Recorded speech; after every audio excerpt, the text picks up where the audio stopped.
Nagsisimula ang chapter mga Lods. Ipinayo ni Vice Principal Ling Wang kay Chu Jingming na magpahinga na muna. Ipinaalala niya ang lahat ng gantimpalang nakuha nito, ang S-Class resources mula sa Qing University, pati na rin ang karapatang pumili ng isang combat technique mula sa libraries ng 3 unibersidad. Dagdag pa niya, pwede silang bumalik sa Devil's Cave kinabukasan para kolektahin ang mga bihirang halamang gamot na napanalunan ng unibersidad. Masayang pumayag si Chu Jingming, habang iniisip kung gaano naging ka-successful ang research trip na ito, nakakuha siya ng RP, credits, S-Class resources, at napakaraming rare herbs at beast materials. Habang nag-uusap sila, may lumapit na isang binatang may mahahabang itim na buhok.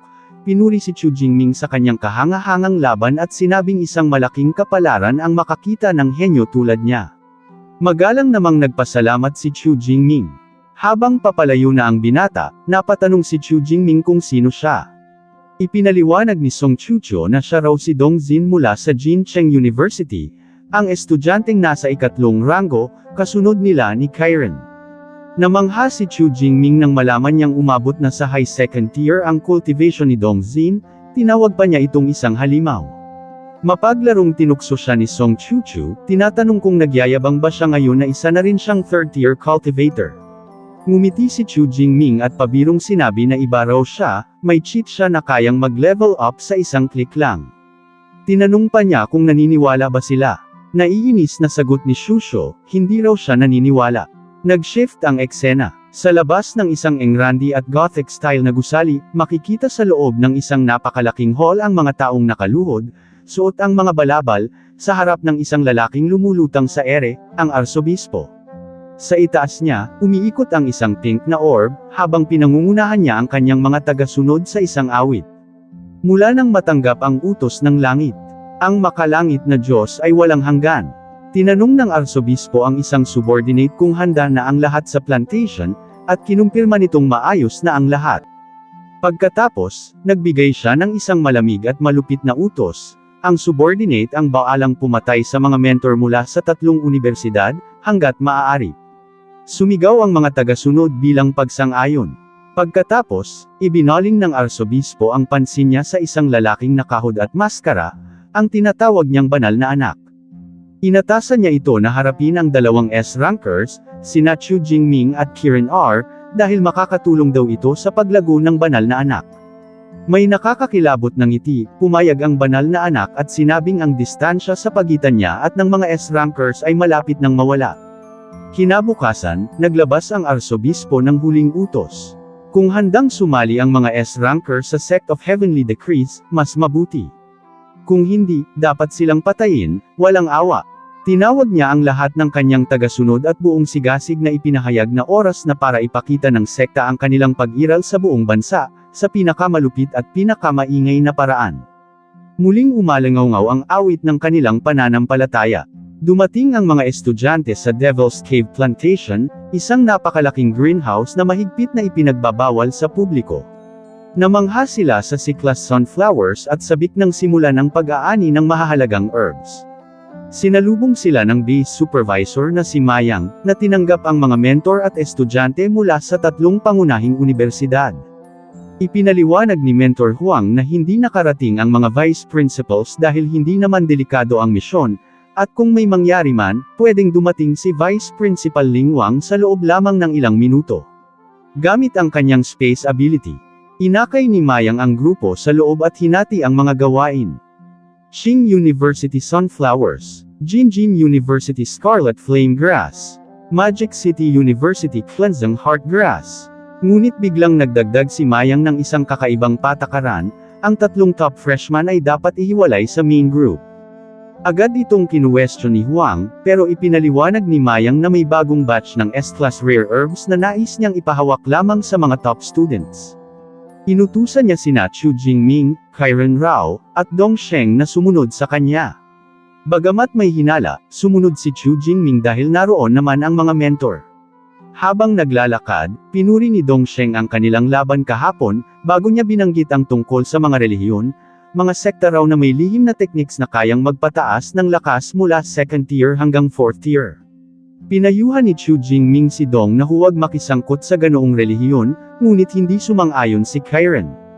Aniya, ang mga relihiyon tulad ng Jedu Sect at Holy Father Sect ay may mabuting layunin. Tinukso siya ni Chu Jingming, kung ganoon, bakit hindi siya tinulungan ng kanyang Diyos na manalo sa laban? Napatameme si Kiren sa galit. Sumingit si Dong, sinabing may tunay na benepisyo ang ilang relihiyon, at saka tumingin kay Chu Jingming na may misteryosong ngiti. Sinabi niyang mararanasan na mismo ni Chu Jingming ang kapangyarihan ng relihiyon, at siguradong magbabago ang isip nito. Nag-iwan iyon ng kaba kay Chu Jingming.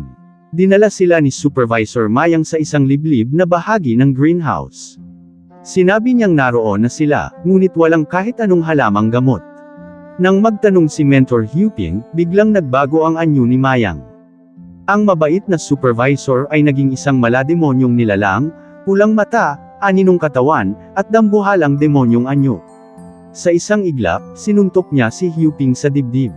Ipinadala ng suntok si Huping na lumilipad palayo, pero nagawa pa rin niyang makalapag, bagamat halatang gulat na gulat siya. Agad niyang napagtanto ang bigat ng sitwasyon at sinabi na ang umatake sa kanya ay isang 7th-tier Grandmaster. Sa puntong iyon, malinaw na sa kanya na ito ay isang bitag. Galit at nagtataka, hiniling niyang malaman kung sino talaga ang nasa likod nito. Kaagad siyang kumilos, inactivate ang kanyang A-rank ability, ang Shadow Cut Spirit, habang bumalot sa kanya ang anino ng isang mabangis na nilalang. Ngunit sa kabila nito, nilamon ng malilim na umaatake ang kanyang momentum, at ramdam ni Huang na unti-unting nauubos ang kanyang sigla. Doon na tinanggal ng lalaki ang kanyang maskara, at tuluyang isiniwalat ang kanyang tunay na pagkakakilanlan. Siya ang arsobispo ng Sect of Heavenly Decrees. May malupit na ngiti sa labi, sinabi ng arsobispo na dahil malapit na rin naman silang mamatay, wala na siyang nakikitang dahilan para itago pa kung sino sila. Pagkatapos nito, malamig niyang inutusan ang kanyang subordinate. Patayin ang lahat. Galit na inakusahan sila ni Huang, sinasabing sinusubukan nilang putulin ang kinabukasan ng susunod na henerasyon ng Great Xia. Sa desperasyon, dinurog niya ang isang kristal sa kanyang kamay, isang malinaw na senyales ng paghingi ng tulong. Ngunit tumawa lamang ang arsobispo, sinabing huli na ang lahat.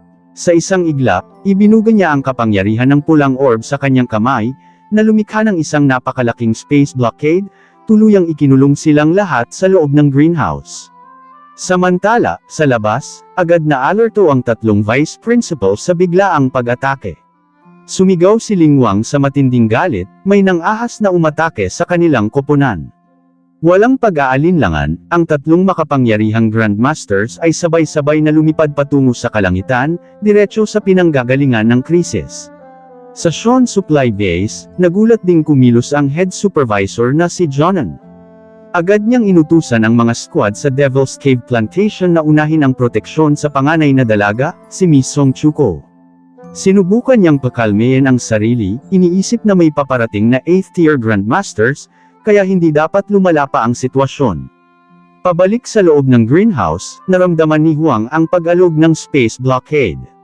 Kinutya sila ng arsobispo, sinasabing walang silbi ang kanilang space-type Grandmaster laban sa kanyang sariling harang.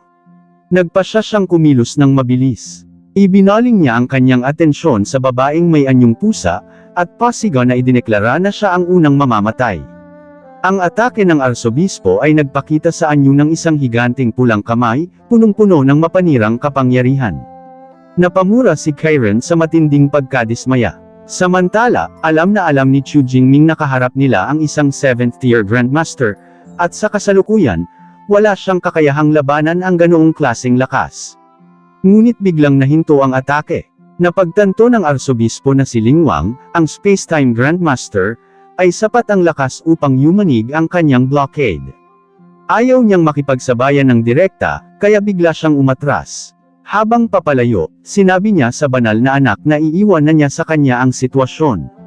Sa pagkawala ng arsobispo, humakbang pasulong si Dong, at tuluyang nawala ang kanyang palakaibigang anyo. Malinaw niyang ipinahayag na dumating na ang sandali para umakyat sa entablado ang Sect of Heavenly Decrees. Pagharap niya kina Chu Jingming at Kiren, sinabi niyang oras na upang ipakita ang kanyang tunay na anyo. At doon nagsimula ang isang nakapanghihilakbot na pagbabago. Isang madilim na enerhiya ang sumabog mula sa kanyang katawan habang ang kanyang antas ng kapangyarihan ay mabilis na tumaas, mula sa high second tier. Lumusot sa third tier, at tuluyang umabot sa peak ng fourth tier. Tuluyang nawala sa sarili sina Chu Jingming at Chiron R. Hindi makapaniwala si Chu Jingming.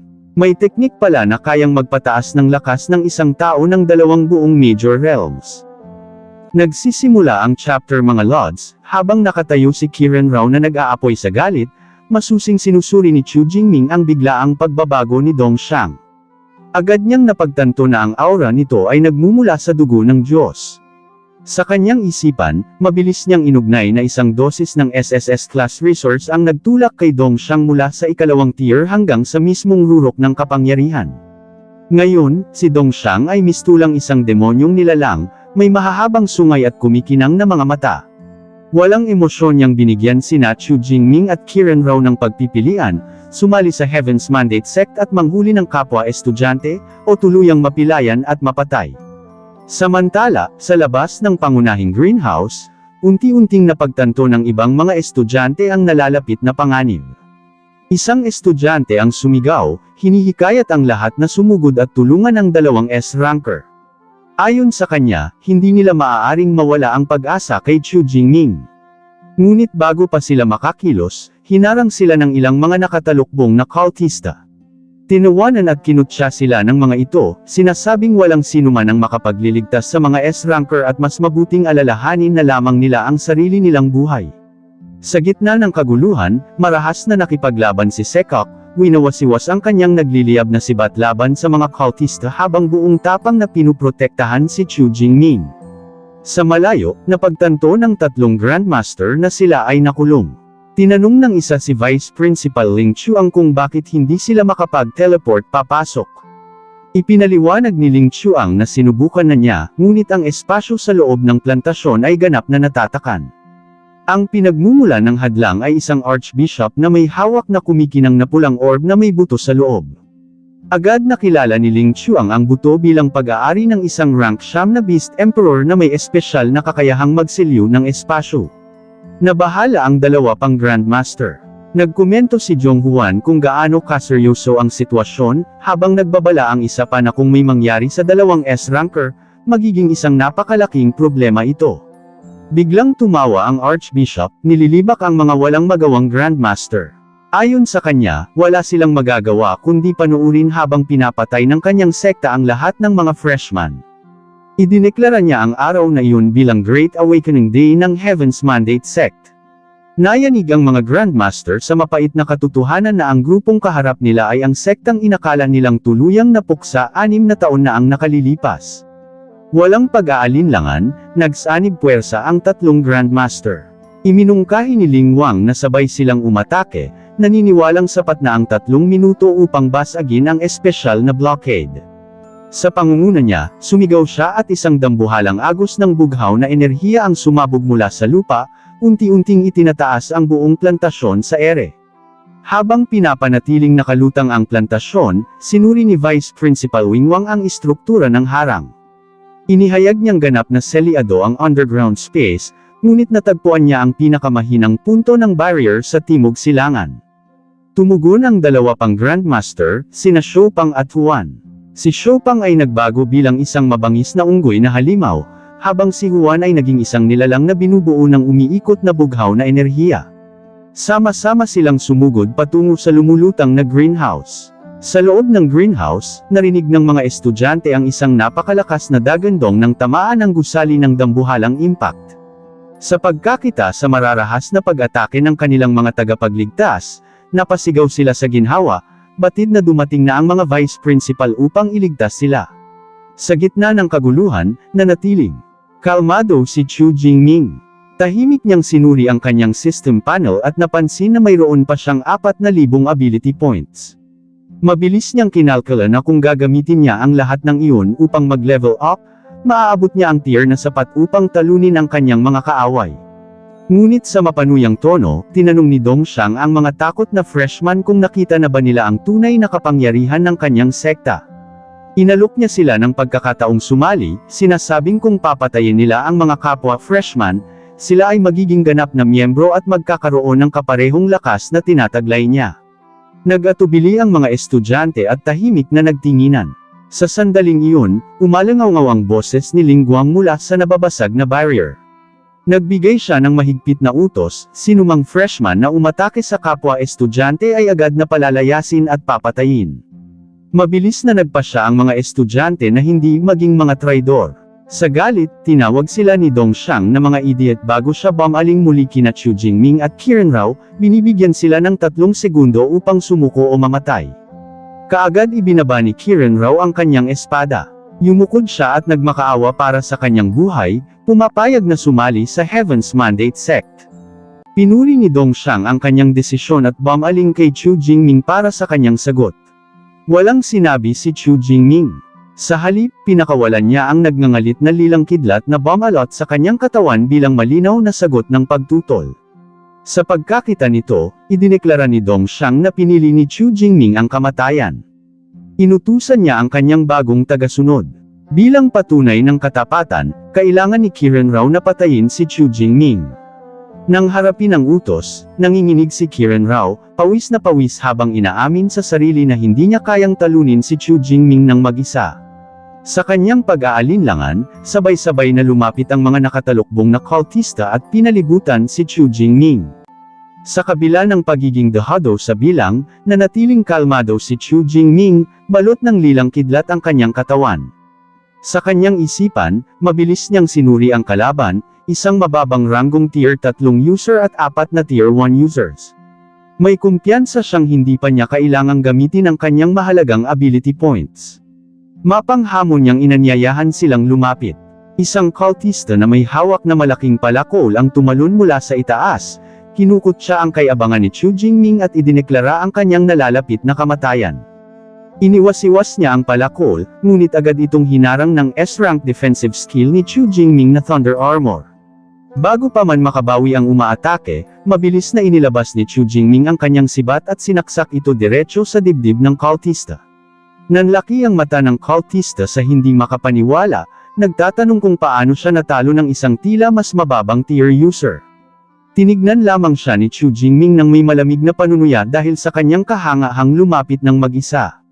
Sa pagkakita sa mabilis na pagkatalo ng kanyang mga tauhan, nagpasya si Dongxiang na sabay-sabay na umatake. Sa unang pagkakataon, naramdaman ni Chu Jingming ang tunay na banta ng kamatayan. Bahagya siyang nadismaya na kailangan niyang gamitin ang kanyang iniingatang ability points. Ngunit sa sandaling iyon, lumitaw ang isang system notification, kinukumpirma ang pagpatay sa isang low-rank God's Blood Envoy at ginagantimpalaan siya ng 15,000 ability points. Umabot ang kanyang kabuuan sa higit 50,000 points. Napagtanto niyang sapat na ito. Walang pag-aatubili, iniutos niya sa system na i-upgrade ang kanyang kakayahan. Sinimulan ng system ang ebolusyon ng kanyang S-rank Purple Cloud Divine Lightning. Sumabog ang ginintuang kidlat habang mabilis na umaakyat ang progress bar lampas 10% hanggang 20%. Habang nagpapatuloy ang ebolusyon, unti-unting lumutang si Chu Jingming, at ang hilaw na kapangyarihan ay nagpagulat sa lahat ng kanyang kaaway. Tinawag ito ni Dongxiang na panlilinlang habang madilim na pulang enerhiya ang bumalot sa kanyang katawan. Inilunsad niya ang isang napakalakas na pag-atake patungo kay Chu Jingming. Sa parehong sandali, natapos ang ebolusyon. Kinumpirma ng system na ang kanyang kakayahan ay nag-evolve mula S-rank tungo sa SS rank, Divine Golden Lightning. Pagmulat ng mga mata ni Chu Jingming, nagningning ang mga ito sa gintong liwanag. Agad niyang pinakawalan ang kanyang bagong kakayahan, nagpapatawag ng dambuhalang gininto ang kulog mula sa langit na dumurog kay Dongxiang. Isang system notification ang nagkumpirma sa pagkamatay ng God's Blood Envoy at ginantimpalaan si Chu Jingming ng karagdagang 2,000 ability points. Humakbang si Chu Jingming patungo sa natitirang mga cultista, malamig na idineklara na lahat sila ay mamamatay. Isang nagwawasak na bagyo ng gininto ang kulog ang bumagsak, nilipol ang lahat sa isang iglap. Sa huli, humarap siya kay Qiren Rao, na nanginginig at desperadong nagmamakaawa para sa kanyang buhay. Mula sa malayo, nanunood ang Archbishop sa lubos na pagkabigla. Hindi siya makapaniwalang napatay ang kanyang banal na anak. Ang kanyang pagkabigla ay mabilis na napalitan ng matinding galit. Sumigaw siya, nanunumpang ililibing si Chu Jingming kasama ng buong akademya, bago niya pinakawala ng isang dambuhalang demonyong pulang kamay mula sa langit na direktang tumutok kay Chu Jingming. Nagsisimula ang chapter mga lods. Patuloy na sumasara ang napakalaking kuko patungo sa katawan ni Chu Jingming. Sa ilalim ng nakakatakot na presyon ng isang ikapitong ranggong Grandmaster, wala siyang kahit katiting na puwang upang umiwas. Kapag tuluyang tumama ang atakeng iyon, tiyak na kamatayan ang kahihinatnan. Sa pagharap sa napakalupit na puwersa ng kanyang kalaban, naramdaman ni Chu Jingming na unti-unting namamanhid ang kanyang buong katawan, para bang nagyayelo ang kanyang mga ugat at ganap siyang nawalan ng kakayahang kumilos. Gayunpaman, sa mismong kritikal na sandali ng buhay at kamatayan, bigla niyang napagtanto na may isang hindi nakikitang hadlang na bumabalot at nagpoprotekta sa kanya. Halos kaagad, naunawaan niya na isa itong special ability.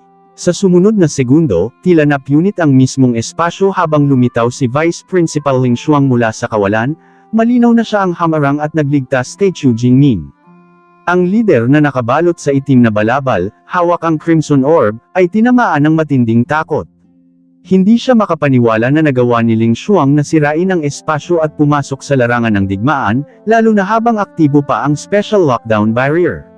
Malamig na nagsalita si Ling Xuang, ang kanyang tinig ay pawn ng paghamak. Umaasa ka sa panlabas na bagay upang makakuha ng kapangyarihan, ngunit naglakas loob kang mawalan ng focus sa mismong laban. Kung hindi ikaw ang mamamatay, sino pa? Bahagya niyang itinaas ang kanyang kamay at agad na ipinamalas ang kanyang kasanayan, Spatial Severance.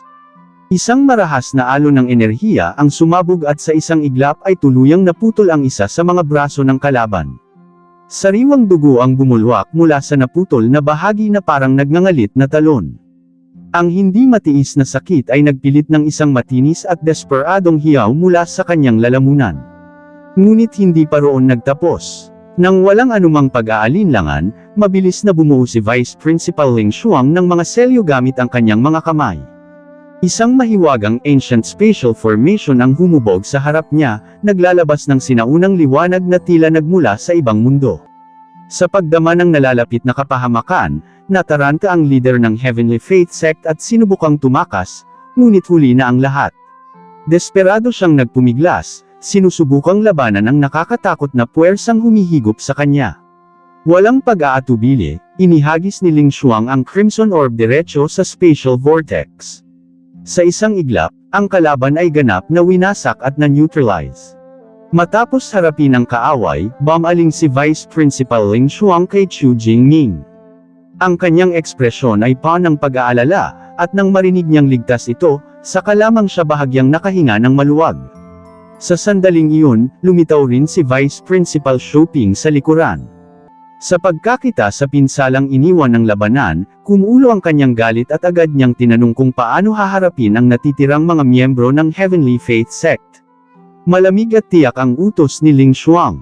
Buhayin ang lahat ng ability users na higit sa rank 6. Ang iba pa, patayin ng walang awa. Sa pagtanggap ng utos, sabay na kumilos ang dalawang powerhouse.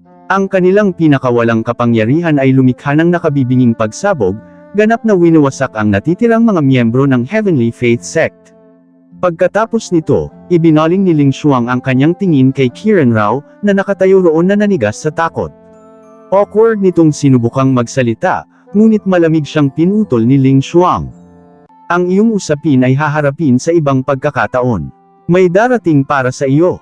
Pagkatapos ay bumaling siya kay Chu Jingming, tinatanong tungkol sa kakaibang gininto ang kidlat na kanyang ginamit, isang kapangyarihang hindi nangangailangan ng paunang activation. Ipinaliwanag ni Chu Jingming na hindi rin niya lubos na nauunawaan ang nangyari. Alam lamang niya na sa sandaling iyon ng sukdulang panganib, tila nilampasan ng kanyang abilidad ang sariling limitasyon nito. Isang bakas ng paghanga ang lumitaw sa mukha ni Ling Xuang. Hiniling niyang ipakita muli ni Chu Jingming ang kanyang Purple Lightning Divine Thunder. Itinaas ni Chu Jingming ang kanyang kamay. Agad na sumayaw ang mga hibla ng gininto ang kidlat sa kanyang palad, naglalabas ng dalisay at napakalakas na enerhiya. Hindi napigilan ni Ling Xuang ang magtaka kung ito pa rin ba ang Violet Heaven Divine Thunder. Nagpasya siyang magsagawa ng isang buong ability assessment pagbalik nila sa base. Biglang sumugod si Song Chuko at mahigpit na niyakap si Chu Jingming, sinasabing labis siyang nag-alala. Tahimik na ngumiti si Vice Principal Win Shuang, iniisip na tunay ngang ang kabataan ay isang magandang bagay. Marahang pinunasan ni Chu Jingming ang luha ni Song Chuko at inaliw siya. Ayos na, tapos na ang lahat. Ang pagiging malapit ng sandaling iyon ay nagdulot ng parehong hiya at kaligayahan kay Song Chuko. Matapos ang labanan, unti-unting naglaho ang protective barrier ng Botanical Garden. Tinipon ni Vice Principal Ling Shuang ang mga nakaligtas na estudyante at inihayag ang isang masakit na balita.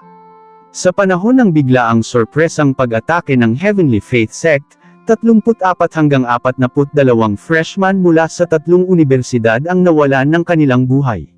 Dagdag pa niyang idineklara na ang unibersidad ay gaganap ng buong pananagutan at magbibigay ng kompensasyon alinsunod sa mga regulasyon sa larangan ng digmaan.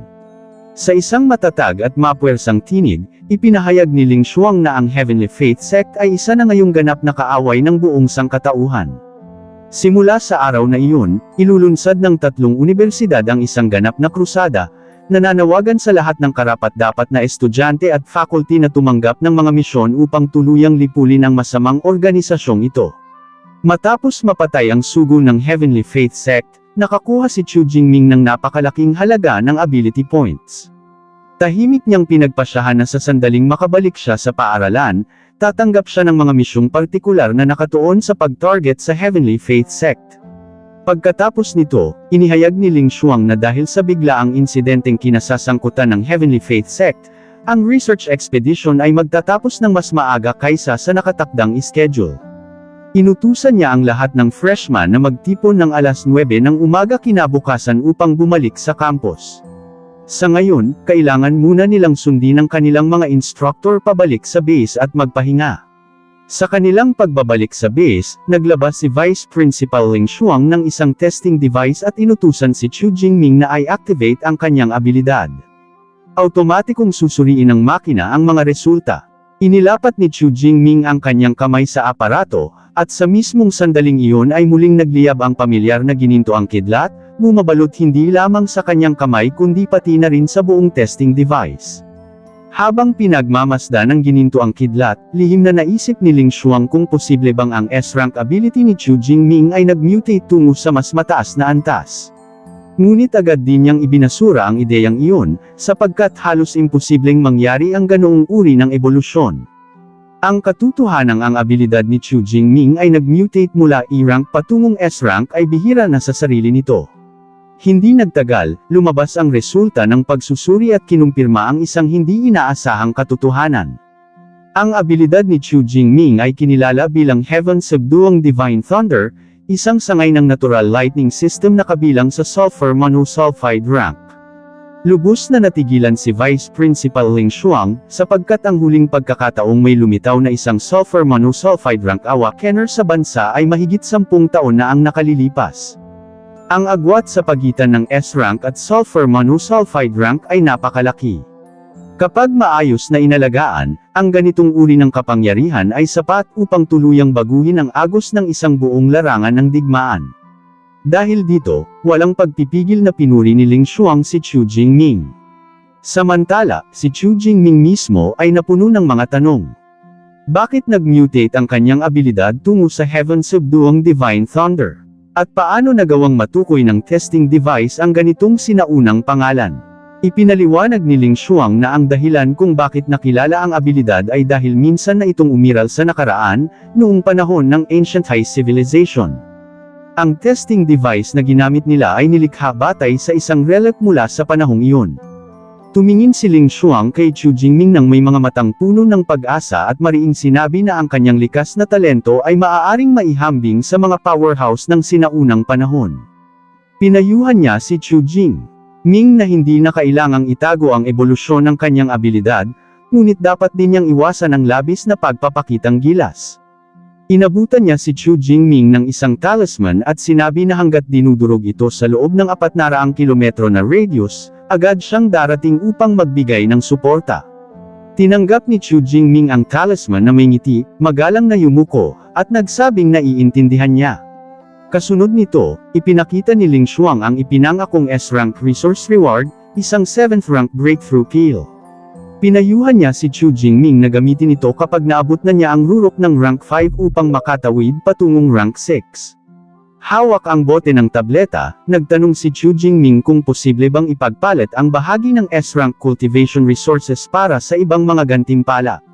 Tahimik niyang naisip na dahil sa kanyang sistema, wala siyang gaanong pangangailangan sa mga breakthrough kills. Bagamat hindi ito karaniwang pinapayagan, gumawa si Ling Shuang ng isang espesyal na pagbubukod at pumayag na may segowa ang pagpapalit-pagbalik nila sa Modo University. Pinaalalahanan din niya si Chu Jingming na maaari siyang pumili ng isang combat technique bilang gantimpala sa kanyang unang pwesto sa ekspedisyon. Pagkatapos nito, pinangunahan ni Ling Shuang si Chu Jingming sa isang spherical device at inutusan ng artificial intelligence system na si Eva na ipakita ang lahat ng lightning element abilities at combat techniques na maaari niyang piliin. Sa isang iglap, lumitaw ang maraming holographic screen sa paligid ni Chu Jingming, bawat isa ay nagpapakita ng detalyadong impormasyon ng iba't ibang lightning type abilities. Kabilang sa mga ito, ang pinakakapansin-pansin ay dalawang SSS rank combat techniques, God Extinguishing Thundercloud at Thundergent's Divine Judgment. Gayunpaman, malinaw na ang mga kinakailangan ng mga teknik na ito ay lampas pa sa kasalukuyang antas ni Chu Jingming. Sa pagiging praktikal, nagpasya siyang pumili ng isang teknik na maaari niyang agad na makabisado. Matapos ang mahabang pagsusuri, gumawa siya ng desisyon at sinabi kay Ling Shuang na kukunin niya ang S-rank combat technique, Thunder God Finger. Matapos makumplito ang lahat, nagtungo si Chu Jingming sa isang pribadong training room at binuksan ang kanyang personal status panel. Habang nararamdaman niya ang marahas na kapangyarihan ng ginintoang kidlat na dumadaloy sa kanyang katawan, nagningning ang kanyang mga mata sa matinding determinasyon. Isang SSS rank lightning ability, hihintayin ko ang araw na iyon. Pagsapit ng alas 6 ng gabi, isang napakalaking spacecraft ang dahan-daang bumaba sa loob ng base, na nagdulot ng kaguluhan sa mga tao sa paligid. Mula rito ay bumaba ang isang misteryosong lalaki na may mahabang puting buhok, suot ang itim na suit at fedora. Ngumiti siya ng malamig at marahang nagsalita. Chu Jingming, dumating ako para sa'yo.